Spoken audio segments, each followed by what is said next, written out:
सेवा किस काल में? प्रवृत्ति काल में। प्रीति किस काल में? निवृत्ति काल में। अब आप कहेंगे कि भाई सेव्य और प्रीतम, क्या इनमें भी कोई भेद है? कि भाई इनमें कोई भेद नहीं है, एक बड़ा भारी भेद है।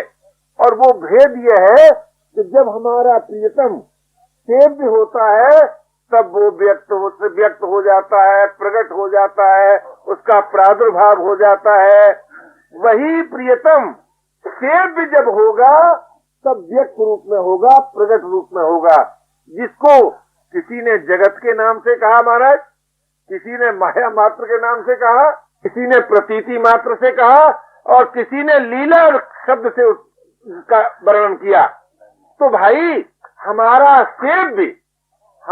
सेव्य क्या है? वही प्रीतम जो कि छिपा हुआ है। किसमें? जरा ध्यान दीजिए, प्रीतम किसमें छिपा हुआ है? प्रीत में, बाहर नहीं। प्रियतम प्रीत में छिपा है। तो प्रीत में छिपा हुआ प्रियतम जब प्रकट होता है तब प्रीत सेवा का रूप धारण करती है।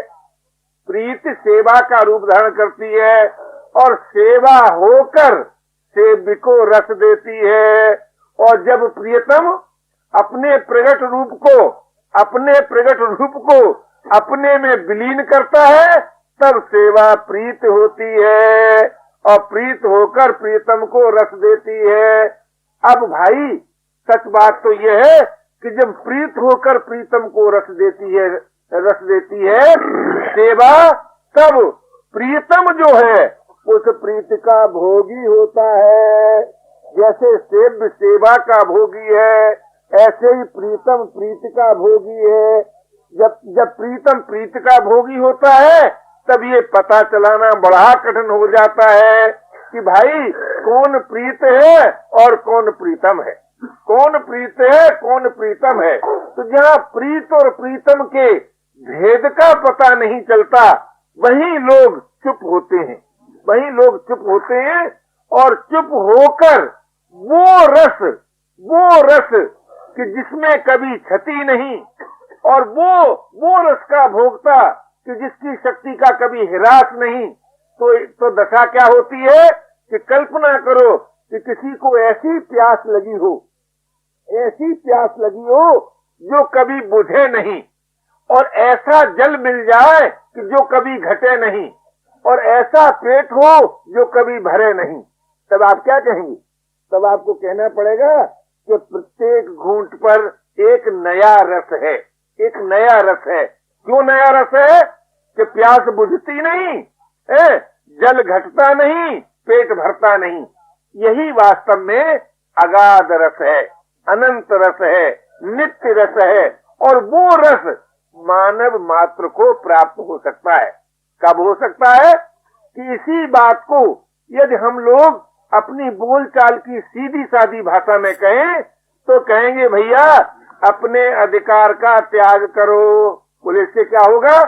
कि इससे होगा ये कि आप साधक की सूची में आपका नाम लिख जाएगा। बोले हम तो ये नहीं कर सकते। अगर आप ये नहीं कर सकते तो सरकार साधक तो नहीं हो सकते, चाहे आप ब्रह्म भले ही हो जाएं, हमें इसमें कोई आपत्ति नहीं। कि आप ब्रह्म नहीं है, सचमुच आप ब्रह्म है, पर साधक नहीं हो सकते। और मानव सेवा संघ का जो दृष्टिकोण है वो साधन द्वारा सिद्धि प्राप्त करने का है। आप कहेंगे ऐसा क्यों? कि भाई देखो ब्रह्म में तो साधन का प्रश्न हो नहीं सकता, जगत में साधन का प्रश्न हो नहीं सकता। तो सोचिए, जगत में कोई साधन का प्रश्न होता है, ब्रह्म में कोई साधन का प्रश्न होता है? साधन का प्रश्न साधक में होता है और साधक होता है मानव। ध्यान दीजिए, साधक होता है मानव, कोई और साधक बनने नहीं आता। तो हम और आप मानव सेवा संघ के दृष्टिकोण से जब देखते हैं तो हम सबको साधक होना है। और साधक होने के लिए सबसे पहली बात हमें और आपको स्वीकार ही करनी पड़ेगी, और वो ये बात कि भाई हमें किसी से कुछ लेना नहीं है। क्यों? लेने के लिए यदि हमारा जीवन होता तो मानव जीवन नहीं होता महाराज, तो क्या होता? बोले पशु जीवन होता, पशु जीवन होता। क्योंकि पशु जीवन में लेने की बात है, लेने की बात है। और आप कहते हैं कि पशुओं से तो बहुत लाभ होता है, वृक्षों से तो बहुत लाभ होता है। तो वृक्षों से जो बहुत लाभ होता है वो तो लाभ लेने वाला ले लेता है, वो बेचारा देता थोड़ी है। वो थोड़ी कहता है कि हमने इसलिए उगे हैं कि हम तुमको छाया देंगे, कि हम तुमको फल देंगे, कि सूखने पर लकड़ी देंगे। ऐसा बेचारा अगर वृक्ष कहता है तब तो ये मानना चाहिए कि वो सृष्टि नहीं है, वो वृक्ष नहीं है, वो तो प्रभु है। क्योंकि जो नहीं लेता और देता है ये प्रभु का स्वभाव। ध्यान दीजिए, जो देता है और लेता नहीं वो प्रभु का स्वभाव, और जो देता है, जो देता है और लेता है, ये दोनों बातें हैं, ये असाधक का स्वभाव। और जो देने के लिए तत्पर है और लेना छोड़ता है, ये साधक का स्वभाव, ये साधक का स्वभाव। और जो केवल लेता है ये जड़ता, जड़ता और कुछ नहीं है। चाहे वो जड़ता वृक्ष में आरोप करें, चाहे वो जड़ता पशु पक्षी में आरोप करें, और चाहे अपने व्यक्तिगत जीवन में आरोप करें। जो केवल लेता ही लेता है उसी का नाम जड़ है, जड़ और किसी का नाम नहीं। चाहे कोई मनुष्य की आकृति में हो और कहे भाई हमारा जीवन तो लेने के लिए हुआ है, तो भाई जड़ की इससे ऊंची और कोई परिभाषा नहीं है। जड़ वो जो केवल लेता ही लेता है, और जो लेता देता है उसी को जड़ सिद्ध ग्रंथि कहते हैं। तो ध्यान दीजिए, जो कभी लेने की सोचता है और कभी देने की है, कभी लेने की और कभी देने की, यही जड़ सिद्ध ग्रंथि है। और जो केवल देता है, जो केवल देता है, उस श्रेणी में दो ही का नाम आता है, या तो प्रेमी का या प्रेमास्पद का, और किसी का नहीं, और किसी का नहीं। इसलिए भाई अब ये विचार ये करना है कि क्या आप और हम साधक नहीं हैं?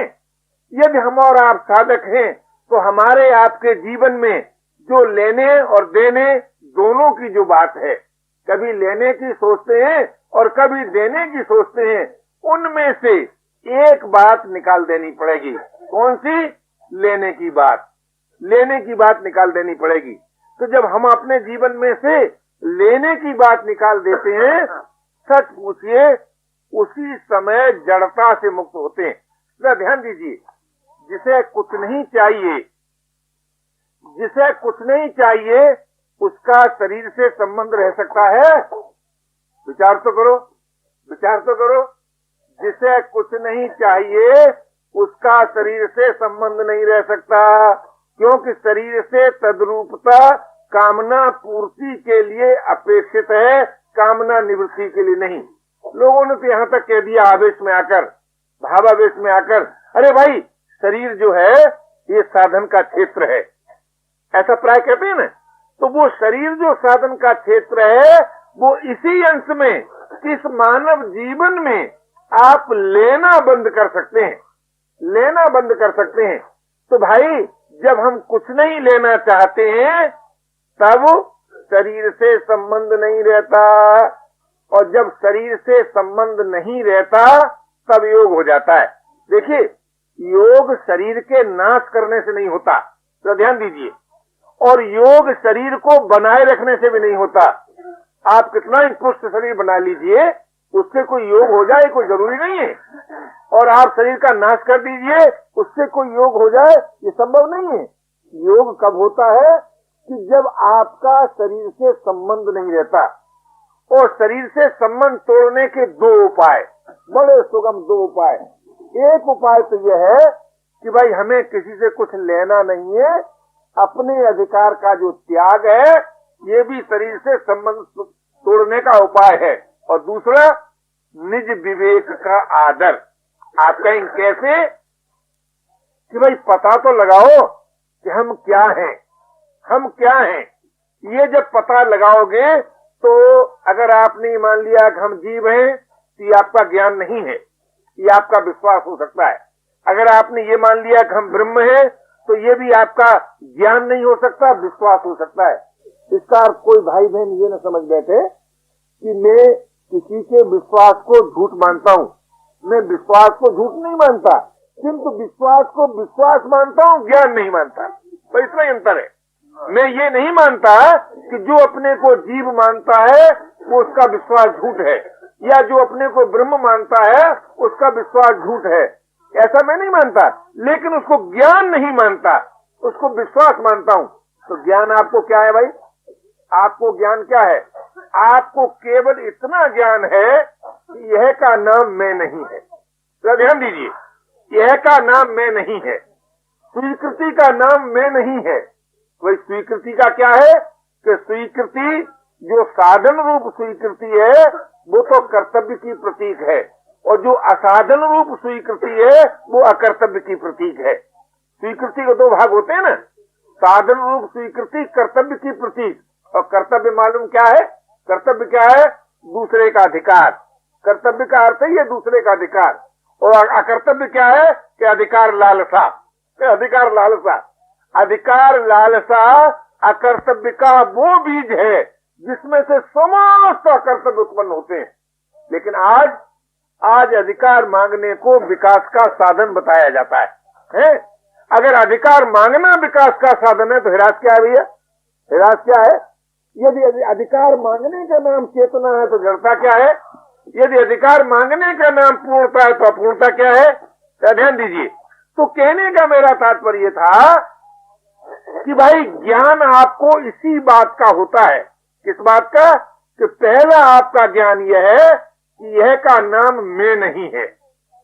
दूसरा आपका ज्ञान यह है कि स्वीकृति का नाम मैं नहीं है। न स्वीकृति का नाम मैं है, न यह का नाम मैं है। तो ये तो हुआ आपका ज्ञान, ये तो हुआ आपका ज्ञान। इस ज्ञान का प्रभाव क्या होगा?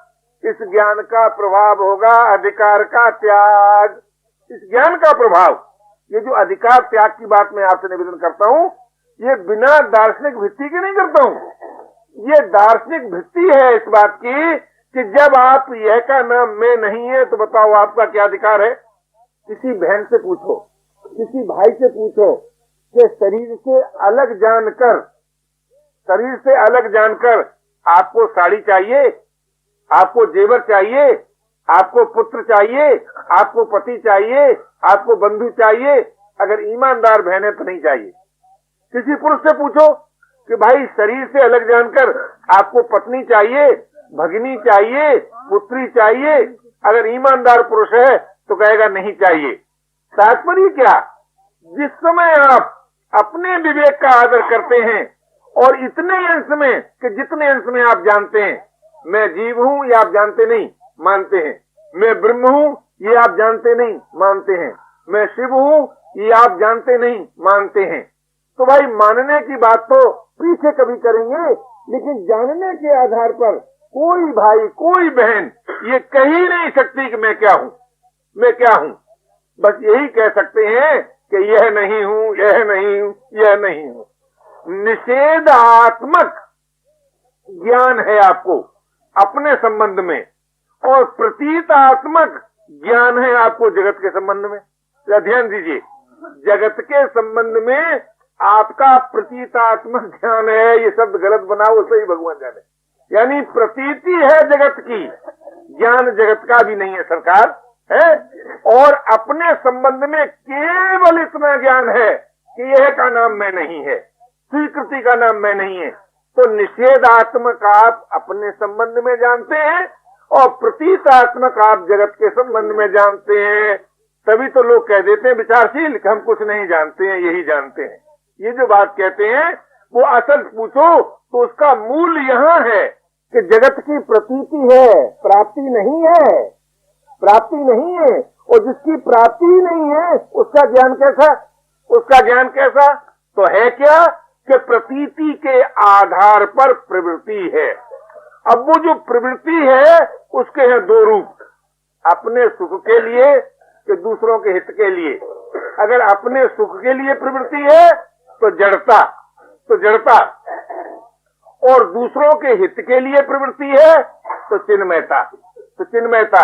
तो कहने का तात्पर्य था कि प्रवृत्ति काल में वही मैं कि जिसके संबंध में आपने निषेधात्मक निर्णय किया था, निषेधात्मक निर्णय किया था और ये कहा था कि भाई यह का नाम मैं नहीं है, स्वीकृति का नाम मैं नहीं है, वही मैं एक भाव शरीर में, यह जरा थोड़ी गंभीर बात आएगी। भाव शरीर किसे कहते हैं कि जिसमें आकृति पीछे हो और भाव पहले हो। और स्थूल शरीर किसे कहते हैं कि जिसकी आकृति पहले हो और भाव पीछे हो। अरे ये कौन है? बोलिए तो लाली है, लाली। ये कौन है? यह लाला है, लाला। माथे पे लिखा है, माथे पे लिखा है कि लाली है, इसके माथे में लिखा है कि लाला है।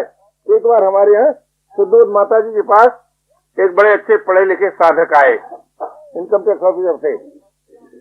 तो सुदोध माता जी से पूछने लगे कि माता जी क्या आपको ये नहीं मालूम होता कि मैं स्त्री हूँ? तो माता जी बेचारी पढ़ी लिखी बिल्कुल नहीं, कहने लगी भैया मेरे, क्या तुम्हारे शरीर में आधा शरीर स्त्री का नहीं है? अब चुप। वो समझती है कि शायद ये ज्ञान ध्यान चाटेंगे, वो बेचारी ज्ञान ध्यान क्या जाने। उन्होंने कहा भैया ये बताओ तुम्हारे शरीर में आधा शरीर स्त्री का नहीं है, तो कौन जो पुरुष दम भरता है कि मैं पुरुष हूँ, क्या वो आधा नारी नहीं है? और कौन जो नारी कहती है मैं नारी हूँ, क्या वो आधी पुरुष नहीं है? लेकिन क्या? प्रतीति के आधार पर भाव, प्रतीति के आधार पर भाव। जो प्रतीति के आधार पर भाव बनता है उसी को जगत कहते हैं, जगत और कुछ नहीं। और भाई और आगे चलो भीतर, जब भीतर की ओर चलते हैं तब बोले भाव पहले और आकृति पीछे, या आकृति पहले और भाव पीछे। तो जहाँ भाव पहले होता है तो भाव कौन सा भाव? मैं सेवा हूँ। अरे भाई पुरुष वर्ग ने कह दिया मैं सेवक हूँ। अरे सेवक क्या? सेवक माने वो बिंदु कि जो बिखरे तो सेवा हो जाए। तो ध्यान दीजिए, सेवक माने वो बिंदु जब बिखरे तो सेवक हो जाए। किसी नारी शरीर ने कहा, उसने कह दिया मैं सेविका। सेविका माने क्या? जो बिखरे तो सेवा हो जाए। तो ध्यान दीजिए, तो सेवक होकर भी सेवक का अस्तित्व सेवा होकर विभू होता है, सेवा होकर विभू होता है। और सेविका होकर भी सेविका का अस्तित्व सेवा होकर विभू होता है। अब भाई सेवा क्या है? सेवा क्या है? सेवा का विवेकात्मक जो रूप है वो है अधिकार त्याग। सेवा का जो विवेकात्मक रूप है वो है अधिकार त्याग। और सेवा का जो भावात्मक रूप है वो है प्रियता, वो है प्रियता है, वो है प्रियता। और सेवा का जो क्रियात्मक रूप है वो है मिले हुए का सदुपयोग। तो ध्यान दीजिए, तो ध्यान दीजिए, सेवा का जो क्रियात्मक रूप है वही आज के बुद्धिमान मानव का कर्तव्य है, वही कर्तव्य है। लेकिन है क्या? वो सेवा का क्रियात्मक रूप। आप कहेंगे कि सेवा का जो भावात्मक रूप आपने प्रियता बताया, तो प्रियता क्या है? तो ध्यान दीजिए कि जिसमें हमारी आपकी प्रियता होती है, न तो हम और आप उसे बुरा समझते हैं, न हम और आप उसका बुरा चाहते हैं, और न हम और आप उसके साथ बुराई करने की सोचते हैं। तो जब जीवन में बुराई करने की सोचना भी बंद हो जाए और बुरा चाहना भी बंद हो जाए और बुरा समझना भी बंद हो जाए, तब समझना चाहिए कि सेवा का जो भावात्मक रूप था वो सिद्ध हुआ, जो भावात्मक रूप था वो सिद्ध हुआ। और सेवा का विवेकात्मक रूप, बोले हमको कुछ नहीं चाहिए, हमको कुछ नहीं चाहिए। क्यों? क्यों भाई खिचड़ी क्यों नहीं चाहिए? ये सेवा का विवेकात्मक रूप है। तो सेवा का जो विवेकात्मक रूप था उससे असंगता प्राप्त होती है, और सेवा का जो भावात्मक रूप है उससे उत्तरोत्तर प्रियता की वृद्धि होती है। और सेवा का जो क्रियात्मक रूप है उसमें संग्रह का नाश होता है, ममता का नाश होता है। अगर हमारे जीवन में क्रियात्मक रूप से सेवा आ जाए तो न ममता रह सकती है, न संग्रह रह सकता है। और जहाँ ममता और संग्रह नहीं, वहाँ संघर्ष हो ही नहीं सकता। जितने संघर्ष होते हैं सरकार वो होते हैं संग्रह में, ममता में। इसलिए आज हम स्थूल दृष्टि से हमारा दर्शन क्या हो जाता है, हमारे रस का क्षेत्र क्या हो जाता है। बहुत बड़ी बात कहेंगे तो ये कहेंगे मिले हुए का सदुपयोग करो। ये भी मालूम है किस अंश में, अपनी जरूरत से ज्यादा हो तब। आज की सेवा का अर्थ क्या? बोले आप कौन है साहब? कि मजदूर दल के लीडर हैं। बहुत सुंदर बात। चलते हैं पैदल के मोटर में? कि चलते तो हैं मोटर में। बात पत्र से करते हैं कि टेलीफोन से? कि बात तो करते हैं टेलीफोन से है। और जाते कब हैं? कि बुलाने पर, और बोले स्वागत कराने पर। देते क्या है? खाली व्याख्यान। लेते क्या है? मजदूरों की कमाई। तो ध्यान दीजिए, ये सेवा का क्रियात्मक रूप नहीं है। ये सेवा का क्रियात्मक रूप नहीं। और आप कौन है साहब? कि हमेशा मिल ओनर। बोले करते क्या है? कि आपको नहीं मालूम है, हमने अपनी फैक्ट्री में एक स्कूल खोल रखा है। अच्छा भाई, ईमानदारी से बताओ कि जितनी संपत्ति आपने अपने एक लड़के के लिए रखी है, उसका कितना छोटा भाग स्कूल में लगाया है? तो महाराज ईमानदारी की बात है, बहुत थोड़ा लगाया है। और किया क्या है? कि लुगाई के नाम अलग फर्म है, और लड़के के नाम अलग है, और साले के नाम अलग है, और बहनोई के नाम अलग है, और दामाद के नाम अलग है। और मालिक? बोले मालिक तो महाराज जी हम ही हैं। ये क्या है? ये क्या है? सोचो, ये हमारी वो ईमानदारी कि जिसको लोग बेईमानी नहीं कहते। जरा सोचिए। लेकिन है क्या? है वो बेईमानी कि जिससे बढ़कर कोई बेईमानी हो ही नहीं सकती। ध्यान दीजिए। तो कहने का मतलब मेरा ये था कि आज सेवा का जो क्रियात्मक रूप है वो कितना दूषित हो गया है। ध्यान दीजिए, कितना दूषित हो गया है। तो सेवा के क्रियात्मक रूप में भी अधिकार लालसा ज्यों की त्यों, और वही हमने सिखाई। इसलिए भाई, आज का जो मौलिक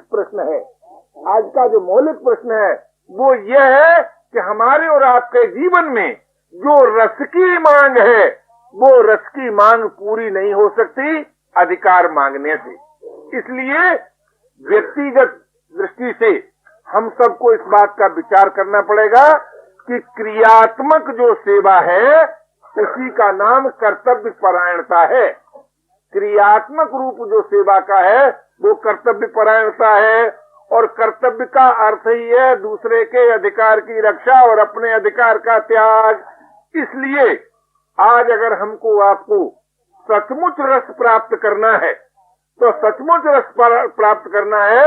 तो प्रत्येक प्रवृत्ति में अपने सेव्य की सेवा होकर रहना है। प्रत्येक प्रवृत्ति में। बोले सेव्य कौन है? जो प्रकट है। उस जाने हुए में जब आपकी निष्ठा नहीं रहती, उस जाने हुए में जब आपकी प्रियता नहीं रहती, तो जाने हुए में प्रियता न होना अथवा जाने हुए का प्रभाव न होना अथवा जाने हुए का आदर न करना, इन सब का एक ही अर्थ है। वैसे तो प्रत्येक शब्द के अर्थ में आंशिक भेद रहता है, और वो आंशिक भेद इसलिए नहीं रहता कि अर्थ बदलता है। वो आंशिक भेद इसलिए रहता है कि किसी साधक को किसी प्रकार से समझ में बात आती है और किसी साधक के किसी समझ में बात आती है, क्योंकि समझने का जो प्रकार है वो प्रत्येक व्यक्ति का अलग अलग है। और यही एक कारण है कि आज हम लोग जो इस बात का प्रयास करते हैं कि जो हम करते हैं वही लोग दूसरा करें, जो हम मानते हैं उसी बात को दूसरे माने, ये जो हमारा आपका जो आग्रह हो जाता है, और खास तौर से सुधारकों का, इस आग्रह ने एक ऐसे स्थायी भेद को जन्म दिया है, एक ऐसे स्थायी संघर्ष को जन्म दिया है कि दो व्यक्ति ईमानदारी से एक दूसरे के साथ प्रेम नहीं कर पाते। क्यों? क्या प्रेम में बाधा होती है? अजी ये कौन है साहब? ये तो मुसलमान है। तो मुसलमान किसे कहते हैं? कि जो कलमा पढ़ता हो। कलमा का अर्थ क्या है? तो भाई कलमा का अर्थ तो यह है कि सिवा खुदा के कुछ और है नहीं। बात ठीक। और कलमा किस भाषा में है? कि एक अरबी भाषा कहलाती है, बोले उसमें वो कहा गया है। तो किसने कहा है कि एक खुदा का एक दोस्त था, उसको इल्हाम हुआ और उसने बताया है। बात ठीक है, लेकिन उसका अर्थ क्या है? बोले उसका अर्थ तो यह है कि सिवा खुदा के और कोई है नहीं। बात बड़ी सुंदर। जब सिवा खुदा के कोई और है नहीं तो समझ में नहीं आती कि आप उपदेश किसे करने जा रहे हैं। आप किससे कह रहे हैं कि आप कलमा पढ़िए? कि आप खुदा से कह रहे हैं कि कलमा पढ़िए? क्या ध्यान दीजिए। उसी प्रकार कोई हिंदू महोदय हो, वो कहेंगे वाह सर्वम खलबदम ब्रह्म, ब्रह्म से भिन्न तो कभी कुछ हुआ ही नहीं। तो भाई ब्रह्म से भिन्न तो कभी कुछ नहीं हुआ, फिर ये आप सिखाने किसको जा रहे हैं? ये किसको आप पाठ पढ़ा रहे हैं? तो इन बातों का उत्तर आज किसी के पास है नहीं। तो करते क्या है लोग कि इन प्रश्नों को ही गलत कर देते हैं। उसी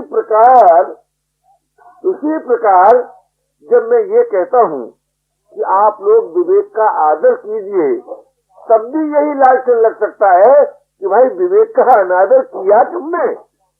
आप किसको कहते हैं कि विवेक का आदर कीजिए? तो मानव सेवा संघ की नीति में तो आदेश और उपदेश अपने को दिया जाता है।